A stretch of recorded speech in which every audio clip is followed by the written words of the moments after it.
Welcome back, brothers and sisters. I've got a terrible cold for the last few days, and whenever I'm under the weather, all I have to do is read the word, and it cheers me up enormously. And a lot of people say that they don't read the Bible because they find it very dry, and they can't read through it as they read novels. And that always amazes me because the amount of wit, humor, and love there is in the Bible, no other book has such a compilation. I mean, I'll just take you through, John 9, which is a chapter I read whenever I need a little cheering up because it's hilarious. It cheers me up enormously every time I read it, and I thought I must share it with you because I'm sure a lot of you have seen the humor in this, but let me just show you what I see, okay?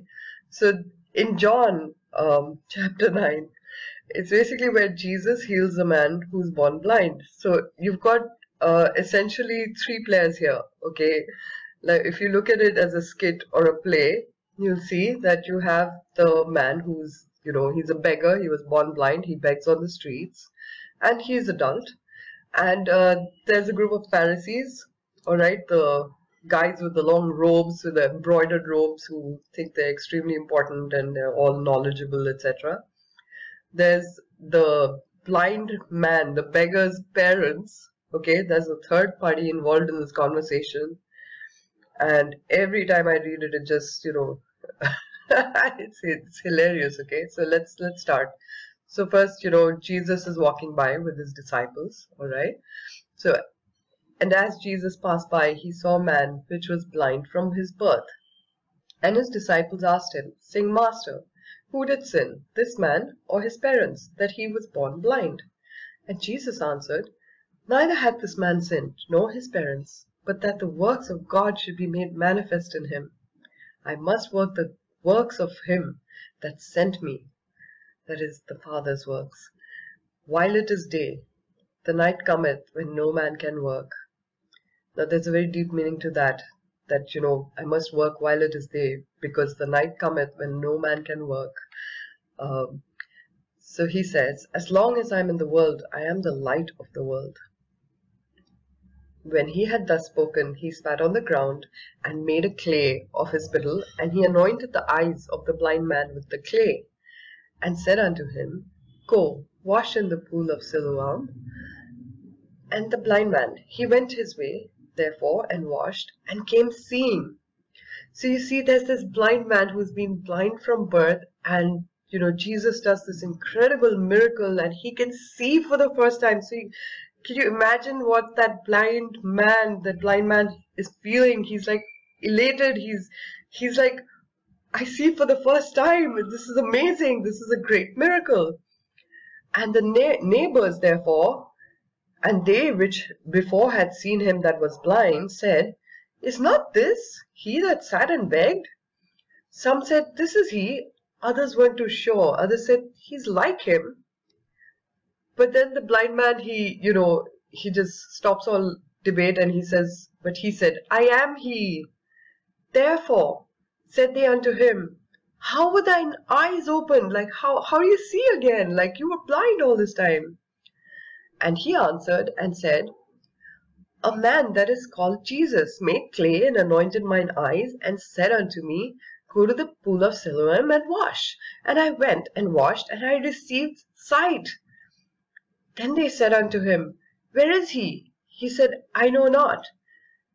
They brought him to the Pharisees, him that aforetime was blind. So basically they bring this guy who was previously blind, and now this great miracle has, Jesus has opened his eyes, one of the greatest miracles, and they bring him to the Pharisees. Now, just picture this, okay? The Pharisees are these self-important religious dudes, okay? And they're all standing around in their long embroidered robes. And they, of course, they don't want to see. They don't want to see the truth behind Jesus. They don't want to see the miracles he does. So they interrogate this blind man. So they brought him to the Pharisees, all right? And it was the Shabbat day when Jesus made the clay and opened his eyes. Now, throughout throughout the gospel, you'll see that Jesus does a lot of work on Shabbat.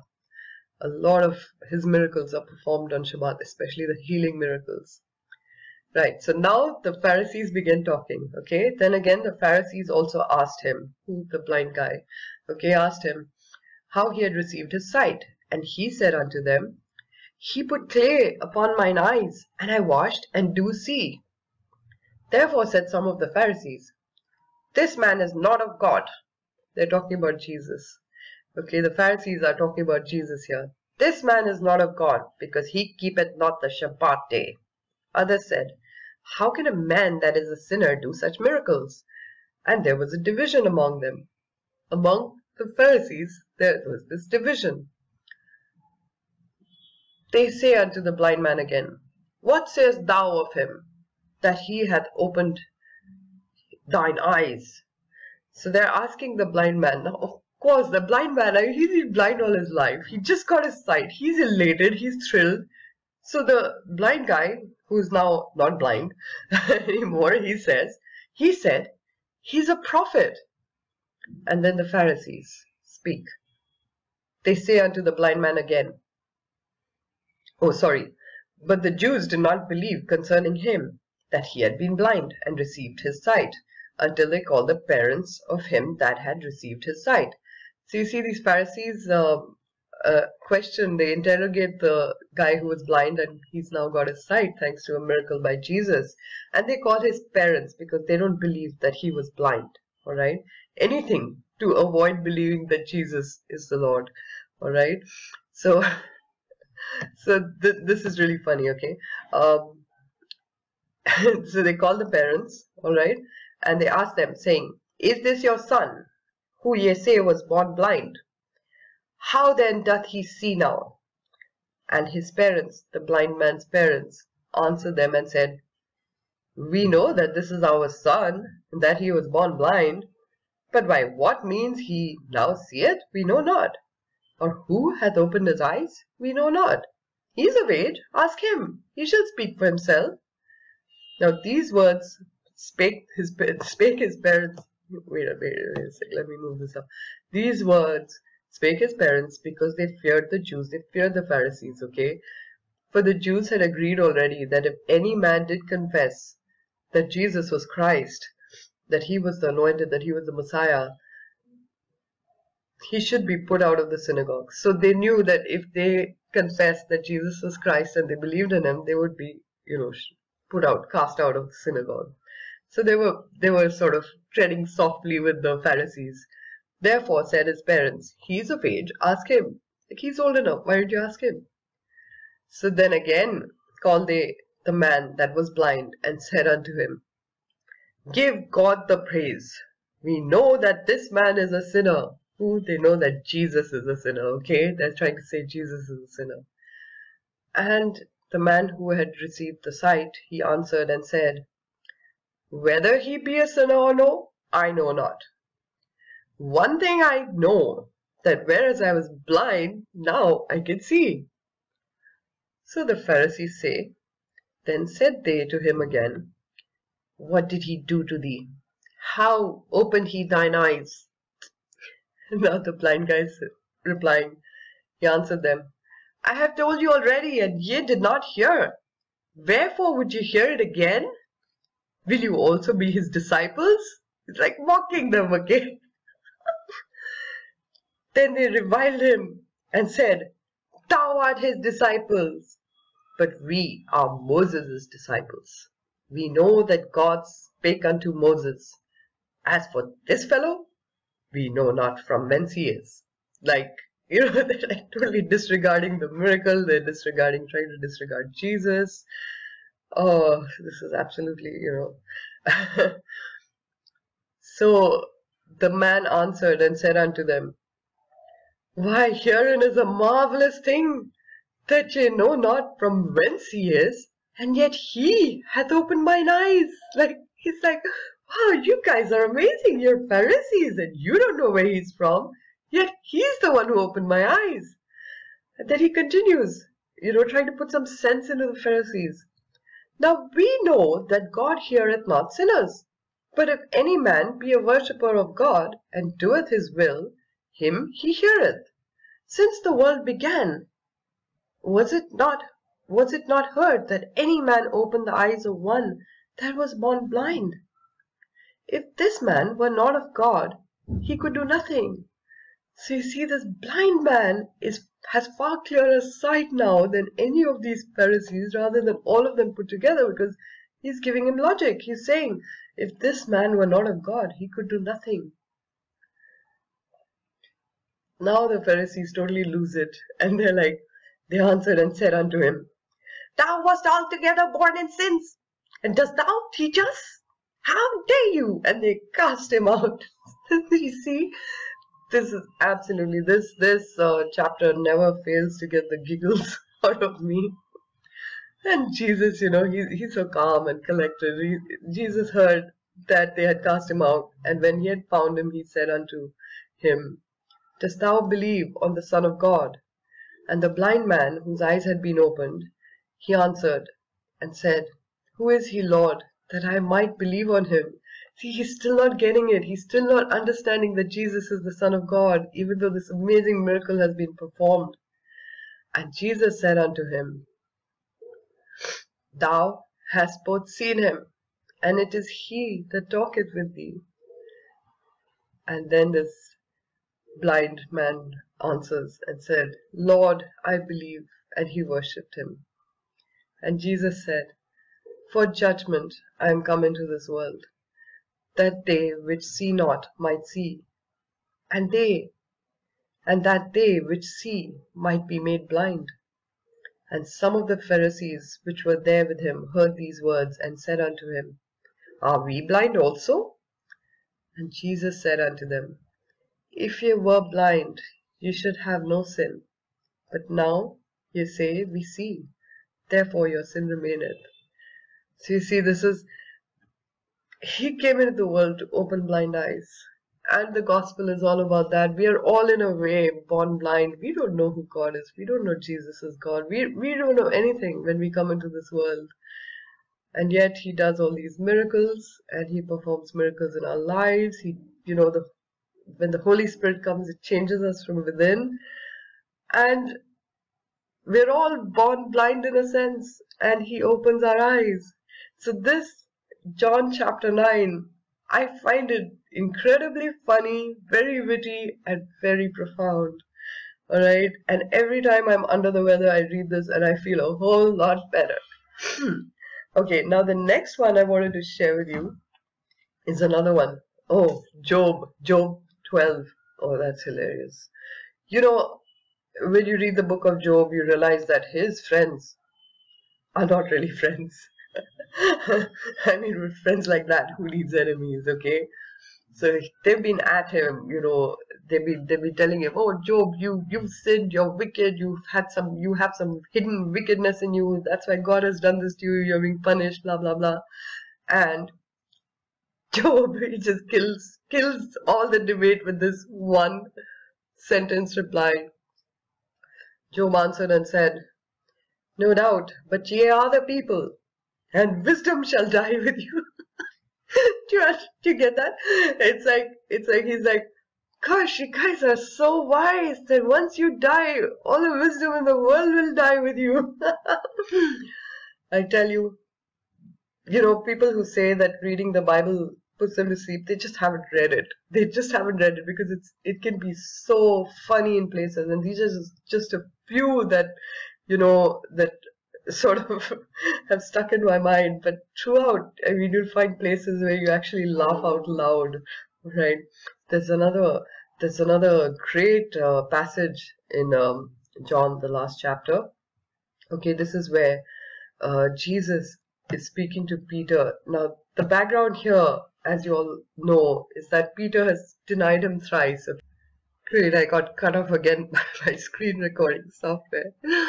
Okay, so when you see in John chapter 21, and you see that Jesus and Peter have this conversation, and where now the background to this is Peter has denied him thrice. Okay, while Jesus was undergoing the trial, and while he was going through the tremendous amount of suffering, Peter denied him, all right, thrice. So now the Lord is risen, and Peter is absolutely bitterly repentant about what he did, but he's still feeling very guilty. Now the Lord knows that. So uh, Jesus tells him, we'll see this in, I'll put on that Strong's Concordance later because it's very important. Now these are famous lines, so everybody knows them, okay? So because uh, Jesus said to Simon Peter, Simon, son of Jonas, lovest thou me more than these? And then he says, Yea, Lord, thou knowest that I love thee. And Jesus tells him, Feed my lambs. And then he says a second time, Simon, son of Jonas, lovest thou me? And he saith unto him, Yea, Lord, thou knowest that I love thee. And he saith unto them, Feed my sheep. And the third time he says, Simon, son of Jonas, lovest thou me? Now Peter was grieved because he said unto him the third time, Lovest thou me? And he said unto him, Lord, thou knowest all things, thou knowest that I love thee. And Jesus said unto him, Feed my sheep. Now, do you know what this is about? You can only understand it if you read it in the Greek. Okay, the first two times that Jesus asks Peter, Do you love me? He uses the word agapao. Alright, now I've got notes here. The word agapao, alright, is an unconditional. It's like Jesus is asking Peter, do you love me ardently, supremely and perfectly? And Peter responds by saying, Yea, Lord, thou knowest that I love thee. But the word love he uses is phileo. Phileo is to, it's like, oh, I like you and, I'm fond of you. It's not agapao. So the first two times that Jesus asks, Simon, do lovest thou me? The first two times he uses the word agapao. Do you love me ardently, supremely, perfectly? And Peter answers, with all integrity and still full of that guilt, he answers that, Lord, I'm very fond of you, like as you would be to a friend, okay? Lord, no, you know that I love thee, okay? And here the word love that he uses is phileo, all right? That means to be fond of, okay? It's not a supreme love, all right? Because Peter is still filled with that guilt. So you know what Jesus does? The third time he says, do you love me? He uses, instead of using the word agapao, he uses the same word phileo. It's to, make Peter feel comfortable. Our Lord is amazing, alright? The first two times he asks him that, do you love me ardently, supremely, wholeheartedly? That's agapao. Do you love me? And Peter replies twice, saying, Lord, I am so fond of you. And, blah, blah, phileo is a much lower verb compared to agapao, alright? Phileo is more like a friendship, to be fond of. And agapao is unconditional love. So then the Lord changes his question and says, Peter, do you phileo me? Are you fond of me? The third time he asks. And that's why you see here that the third time Peter was grieved, because then he just breaks down and he's like, Lord, you know my heart, you know everything in my heart. And why does he say that? Because he knows that the Lord knows that he denied him thrice. Alright, so there's a very much deeper meaning to this passage, because in English everything translates as love, love, love. Whereas there's a huge difference between what our Lord Jesus is asking and what Peter's reply is. There's a huge difference. The first two times he says, do you agapao me? And Peter replies, I phileo you. Because, he is trying to, he's still sort of filled with that guilt of having denied the Lord thrice. So, this is where the Lord changed his question. Alright, I'm reading from my notes. And the Lord changed his question. The third time the Lord asked, do you phileo me, Peter? Okay, this was to honor Peter's integrity, right? How amazing is our Lord? Because Peter, you hats off to Peter's, honesty and integrity and his humility, because after having denied the Lord thrice under stressful circumstances, he could not answer in truth agapao, but in truth phileo. All right, so I just thought I'd share this with you because this, unless you read it in Greek, the nuances of this particular thing, you just see that, Jesus asking thrice because he denied him thrice. No, there's more to it. Jesus is asking him, do you still love me unconditionally the way you used to? And Peter's like, I'm very fond of you and all that. He's still filled with guilt. And this is how the Lord takes away his guilt, because the third time he asks him, do you phileo me? I'm happy with that. Okay, just love me. Love me in any way that you can. And I'm happy with that. I just wanted to share that as well. Well, sorry, excuse me. This cold is just, it hasn't been able to get me down, because as you can see, I've been going through the word and enjoying every moment. And I know he's coming soon. I had a rapture dream recently. I'll make another video about that. He's coming very soon, and it would make a lot of sense for us to stay, close to him now, right? And get people to understand that the Bible is one of the most interesting books there is out there, and get them to read. Get them to read the word, share the word with them, share the truth that Jesus is Lord with them, that nobody else, there's no other name under the sun, that can save you. He is our light. He is the light of this world. And, we're still in darkness till we know him, till we invite him into our lives, till we invite Jesus, the light of the world, into our lives. So I'll leave you now. I've got a terrible cold and I'm really scared that I'm going to sneeze into, my laptop and into my screen recording software, into everything. I'm just going to sneeze now. So I'll cut off here. And he's coming very soon, friends. Just be prepared to hear that trumpet sound very soon. He's coming very soon. The dreams have ramped up. Everything is pointing to his very quick return. So I'll say bye now. God bless you guys, and I'll see you again in another video if he doesn't come before that. So bye, and God bless you.